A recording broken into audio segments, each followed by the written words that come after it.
"Come on, get the coffee already," she exclaimed, her voice full of eagerness. My sister-in-law smirked and remarked, "This is why people who drop out and are even good-looking are just terrible at their jobs as housekeepers." I was going to respond to her hurtful remarks when something unexpected occurred. Her fiancé was standing close by when I recognized him, and as soon as I looked up, there was an unexpected hug. I wasn't sure what was going on because it came as such a surprise, but that hug made all the difference. It seemed as though my sister-in-law and I had suddenly switched places. "Hello, my name is Lauren, and I'm 37 years old." Watching footage of my kids' dancing performances while nodding off is one of my favorite pastimes. My baby is the greatest. A true angel.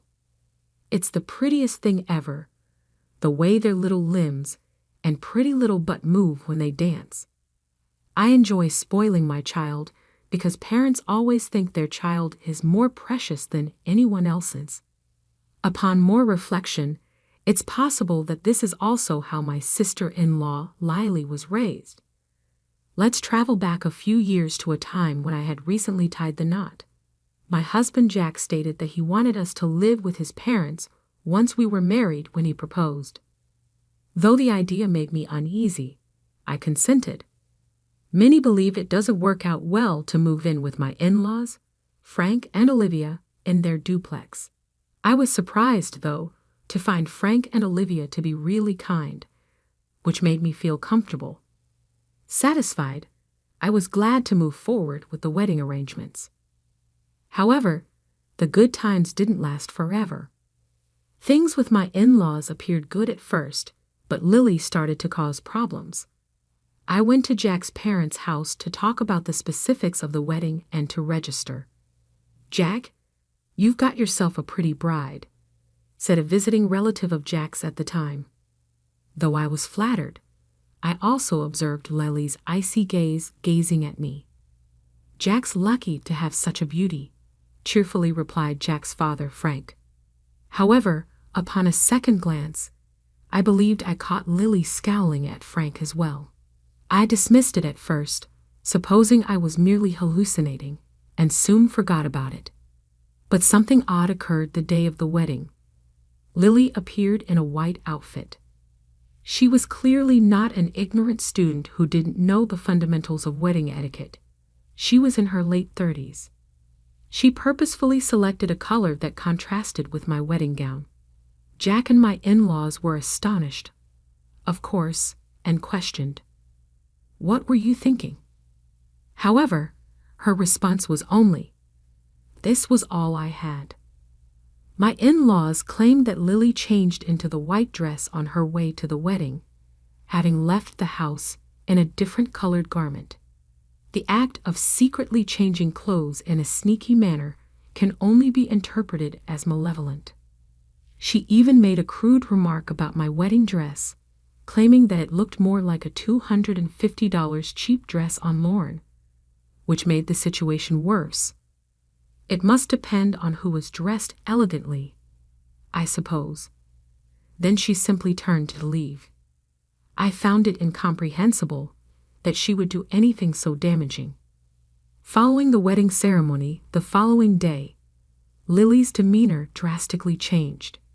She abruptly stopped me in the middle of my tasks and said, "Hey, don't wash my laundry with yours." I was merely attempting to assist Olivia, my mother-in-law, by taking up her housekeeping duties. However, Lily took offense that I had washed her clothes in addition to mine. "Washing my clothes with a plain Jane's clothes might make me plain too," the woman remarked. "Vile. Clean them one more." Then, before she left the room, she flung the laundry at me. You might think that I would have responded, but I was in such shock that I was at a loss for words. That's not how adults speak, is it? Sorting clothes by color to prevent plainness from spreading. Not from an adult lady, but rather from a teenage girl who is just beginning to gain independence. That's the kind of thing you'd expect. I pretended to rewash the garments but really just put them back in her closet to save trouble. Olivia even expressed her apology for Lily's actions and claimed it was all right. But Lily was unrelenting after that day. True, I only completed my greatest degree of education because I left school early to pursue a desire. However, I've never had a problem with it, and I don't feel bad about it. Experiencing trivialization due to my education was awful. Lily, however, received her degree from a nearby national college. She acts as though she is more elite than me despite the fact that it's not a prestigious university. In fact, she began to declare, "I'm an elite, unlike you." However, Lily wasn't always this way. I was at a loss as to what had caused her such distress. We held a get-together with family a few months following the wedding. They'd all met at the wedding. But here was a more laid-back gathering where they could talk to Jack and me. It was a bustling mood, and before long our wedding was discussed. One of the relatives said, "Jennifer's wedding dress was so cute." Definitely. Jack is fortunate to have a woman of her caliber. I'm eager to see what their children will look like, a second person said, obviously looking forward to our shared future. Not to boast, but I've always felt good about the way I look. Although Jack may not be very attractive, his balanced face and endearing aura help him become well-liked by others.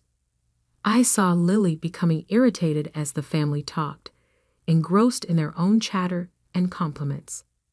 "You all might not know, but I was really popular in my school days," she blurted out of nowhere. That's when I finally understood. I knew what was really driving Lily crazy. Lily began boasting in front of the shocked looks on everyone else's faces about how popular she was at school and how guys would come flocking to her any time she went down the street. To be honest, that sounded ridiculous, especially in light of Lily. Lily isn't what you would consider conventionally gorgeous, to be honest. Her big round nose and small eyes made it difficult to accept the stories she was telling. With doubtful expressions on their faces, everyone listened for a while before losing interest and swiftly shifting the topic. Out of sympathy, I listened on, although it was difficult to pay attention when you could tell it was all made up. Later, Lily followed me into the kitchen to fetch beverages and abruptly grabbed my hair from behind. She growled, "What? You think you're better than me?" I was surprised and perplexed. I questioned, "What are you talking about? I understand that when I stated I was popular, you were simply making jokes. I'm able to tell," she yelled. For a second, I did not know what to say. She had begun to make the plainly false claim that she had 7 lovers at one point. I made a sincere effort to listen, but knowing anything is made up makes it difficult to remain engaged. "You really think that being considered lovely makes you so amazing, don't you?" She snarled, her hands tightening on my hair. "That's just because our country relatives aren't used to seeing women like you." I tried to remain calm and remarked, "Lily, I'm not feeling great about this," but she wasn't done. She screamed, "Shut up," and pulled my hair even more. "I'm the cutest person in this house. No, this neighborhood. Since I was little, people have told me that I'm cute. Don't let wearing makeup make you arrogant." Lily kept accusing me because she was never able to look beautiful, not even with makeup. "You're the cutest, Lily," I said, attempting to calm her down. "Observe? You're simply stating that," she retorted. "Throp pouts like you, with your fake concern, are so obvious." She gave me a shove that let go of my hair, and I landed hard on the ground. She remarked, "Don't get carried away just because you're called cute," and spat in my face, satisfied. "I'm so adorable," Lily exclaimed as she turned to leave. Naturally, Jack and my in-laws had to be informed about this situation. Everyone's look changed to not again when I told them the story. I discovered that Lily, like how she behaved at the family get-together, is a narcissist with an exaggerated sense of self-worth. Her late grandfather, who lavished affection on her as his only grandchild, turns out to be the source of this behavior. His constant insistence that she was more attractive than TV celebrities seems to have warped her sense of beauty. She seems to think she's the pinnacle of cuteness as a result. When she was younger, this led to problems and confrontations with her peers. All of them expressed regret for the trouble they had caused me, but they were unable to help. Jack and the in-laws say Lily doesn't seem to listen to anyone. I understood, but it was frustrating to hear that nothing could be done, especially when Lily's behavior wasn't just verbally abusive, but also physically harmful. I thought to myself they should do something about it. I even started considering divorce so soon after getting married. But then, within just 2 weeks, Lily brought home a man, introducing him as her fiancé. We were all surprised, as none of us had even heard that she was dating anyone. Her fiancé, Eric, was a serious-looking man with glasses who seemed timid and kept his head down. Lily, on the other hand, was acting tough and domineering. There was no sign of affection or intimacy between them, making me wonder if he was really okay with marrying Lily. While I was preparing coffee in the kitchen, lost in thought about the situation, Lily started berating me again. "Hey, housekeeper, hurry up with the coffee." This is what happens when dropouts who are unattractive try to do a simple task. "Don't keep my fiancé waiting. If this engagement gets called off, it's your fault," she snapped. Jack and the in-laws tried to calm her down, telling her that enough was enough, but she wouldn't listen. Just as I was about to respond, Eric looked up at me. His gaze was so intense that it caught me off guard. I was speechless and asked, "What? Why are you looking at me like that?" Then suddenly he exclaimed, "Sandra," and hugged me tightly. Lily, taken aback, let out a confused "huh." Everyone in the room was shocked. Eric continued, "You've been doing well. I was worried about you after you retired. There's no information about you online." I was flustered and mumbled, Well. Eric quickly let go, realizing my discomfort. Lily, still confused, asked, "What's going on? Are you a fan of my marriage?" Eric, now more confident, proudly responded, "Yes, I'm a fan of Sandra." He seemed so different from the timid person we had seen earlier. Olivia, puzzled, asked, "Sandra? Who's that?" Jack then explained, "It's the idol group Lauren used to be part of." I nodded silently, unsure of how to respond. Amy Maria, later known as Amy and Maria, was the musical group I was part of during my teenage years. I moved to the city at 17 and performed under the stage name Pew until I was 20. While Amy Maria wasn't world famous, we had our share of popularity. Unfortunately, the group disbanded because of some members' misconduct, and I left the music industry when I was 21. I had been a lead member and the group's leader, and it was because of this that I dropped out of school. I chose to follow my dream, working part-time jobs to support myself, and I've never regretted that decision. Back when I was a teenager and later decided to marry Jack, I was working at an apparel shop. I had never mentioned my past as a musician to my in-laws or to Lily. The topic just never came up, and I felt it wasn't relevant to my current life. "Wow, you were a musician. That's amazing. Why didn't you tell us?" Olivia exclaimed, thrilled to learn something new about me. "I had some fame, but it wasn't enough to appear on TV, I explained, feeling a bit embarrassed about it. I didn't really think it was worth mentioning. Now being reminded of that part of my life in front of everyone, I felt a mix of emotions: pride, nostalgia, and a bit of embarrassment. Eric, still glaring at Lily, said, "Lily, you just said some harsh words to Sandra, didn't you?" Lily stumbled over her words, clearly taken aback by the sudden attention. "Oh well, she muttered, not sure how to respond. Eric didn't let up. "How could you say such things to Sandra? What right do you have to act all high and mighty?" he snapped. "You ugly girl." Suddenly, Eric's anger flared, and he yelled at Lily, leaving everyone in the room stunned. "What? These two are engaged?" someone whispered in disbelief.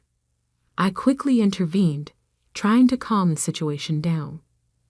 "Eric, calm down. I'm not bothered by it. Don't be so harsh on her," I said, turning to him. But Eric wasn't ready to let it go. "No, Sandra, you're wrong." Eric raised his voice, his frustration clear. "She only approached me because I'm a doctor. She said she would marry anyone if it meant bragging to her sister-in-law." "That's not true, Eric," I said quietly, trying to de-escalate the situation. But Eric wasn't done. "A girl who proposes just after 3 weeks of dating means nothing to me," he said, his voice heavy with disappointment. We were all dumbstruck by the unfolding drama.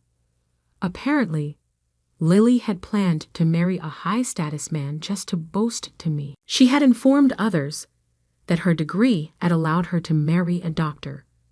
Lily had made a lot of connections before our wedding by going to any dinner parties and pursuing any man who seemed like a suitable fit. Naturally, finding such a great match wasn't simple.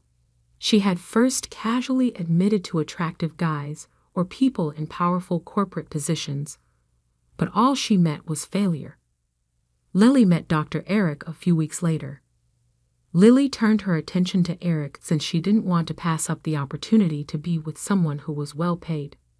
Having never been in a relationship before, Eric thought to himself, "No one has ever pursued me so passionately." However, a week later, he heard Lily talking on the phone and understood the hard reality. She was only interested in marrying a doctor and wasn't really in love with him. Eric accepted her proposal in spite of this knowledge, thinking that perhaps in time, Lily might come to love him. Eric only wanted to grab the chance, and Lily, who was willing to settle for anyone, seemed strangely matched. However, I remained silent, since I believed that no one should weed a girl who denigrates other people. Lily was obviously scared by Eric's sudden fury, but Eric was beyond angry. Eric, who is usually rather calm, was furious, which caught everyone off guard. Whispering, Lily said, "What's so good about that dropout? That unattractive chick. You call Sandra ugly? How can you? It's you who doesn't have enough class." Eric shot back, growing more enraged. I chose to intervene, speaking quietly yet firmly. "Lily, you bring up my status as a dropout so much. Is it truly that awful?" I questioned, seeing as Eric's face became stern. "Of course it's bad without education," Lily shot back, trying, but failing, to sound assured. "But isn't the proprietor of your favorite eatery, who began chef training immediately following high school, also bad? What about your favorite actor that dropped out as well? Is it their fault that they didn't finish school?" I pressed the question. "That's different. They're in special professions." Lily stumbled as she attempted to support her claim. "Well, I too decided to skip out in order to pursue a unique profession as a musician. Does success mean it counts exclusively for me? My gaze met hers as I posed a challenge. I was genuinely surprised to learn that you were a musician, Lily mumbled. Yeah, but even if you did know, you would have found another reason to insult me, wouldn't you? I said, surprising Lily by surprise. She looked away, reluctant to look me in the eye. Since you brought up education, let's talk about it. I don't like to brag about it, I said. You may boast about Princeton, but anyone can apply to any of your national institutions just by writing their name. Not to mention that you attended the state's lowest performing high school upon graduating. Do you simply take pride in your ability to write your name? Isn't that a little meaningless? I grinned and replied, observing Lily's face flushed with shame. Shut up, Lily growled, but she didn't sound very serious. Wow, Lily, you're able to write your name. Do you feel satisfied now? Do you wish to belittle me? Lily, go on. You're quite talented. I clapped for her, saying mockingly. Eric chimed in, saying, "Aw, why had I overlooked Sandra? Fans are amazing for such an ugly girl." Even now, standing next to an adoring Eric, even though I didn't think I looked all that cute, Lily's demeanor fell apart. "This is the worst," she muttered, looking distraught. "I've never experienced such ridicule. I'm adorable. You realize that it's your fault. Furthermore, your personality isn't adorable either. It's not just about appearances." "I know I'm not the cutest either," I said, "but I'm not as bad as you. Perhaps begin by addressing your unpleasant personality." "What? Who believe you to be?" Anger twisted Lily's face. "You see, a woman's face ages with time," I said quietly. "It makes no sense to exaggerate how good you appear. The heart matters most because inner beauty radiates from the face." Olivia nodded and gave a clap of approval. "You said it quite well," she said. Jack laughed and said, "True. I used to like cute girls when I was younger, but when I started thinking about marriage, I began to value comfort and personality more." "My father-in-law," Frank said sarcastically, "Lily, you won't find happiness in marriage with your current attitude. People used to call you cute, but it was as a grandchild, not as attractive to the outside world. If you have a negative personality, you'll become unattractive on the inside as well." Feeling the weight of everyone's remarks, Lily let out a heavy sigh. She said, "This is just the worst," and broke down in tears. Even though my fiancé is crying, I can't help but think that a girl with a bad personality has an ugly crying face, Eric stated, displaying no pity. "Let's end this relationship. I'm sure I'll get sucked into something like this. Sandra, I apologize for being sidetracked by her." And with that, Lily's engagement came to an abrupt stop. Everyone told her she needed to grow up and work on herself, so she was tossed out of the house. Lily was stubborn at first. She said, "I have friends. I won't let being kicked out bother me." But she was defeated when she got home after 5 days. "I got ejected from my friend after a fight." With a desperate tone, she questioned, "Is it possible for me to return?" Despite spending a lot of time together, Lily's buddy seems to have recognized her shortcomings and was unwilling to take her in. Naturally, neither Jack nor my in-laws gave her back. They expressed regret to me for not acting sooner and that they had been spoiling Lily too much over the years. We were aware of what was going on, but we did nothing. "We apologize," they said. "I comprehend," I answered. "It's difficult for parents to send their child away, but she's already 21. She must accept responsibility for her conduct as an adult." Then Jack said that he had been plotting in private to provide Lily a separate home to live in apart from me. But before he could execute his strategy, Lily had already been expelled. He told me he was sorry he had made me go through that. If a husband doesn't do a better job of protecting his wife, I should get a divorce. I replied with a smile and a jest, I guess you're safe this time. After that, Lily moved into an apartment of her own, but she didn't have an easy life. She had a sprained ankle after falling off her bike, was robbed, had men she met on a dating app ask for money, and even discovered that all of her oranges in her refrigerator had gone bad. Her previous transgressions appeared to be coming back to haunt her.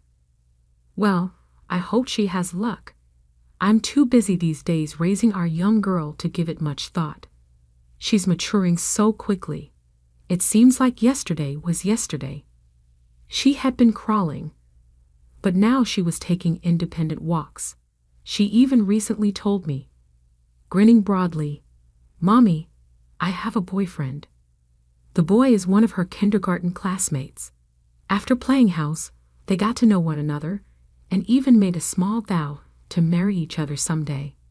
It's quite sweet and naive. Jack Mock sobbed while drinking his drink and said, Don't leave, Dad, and get married.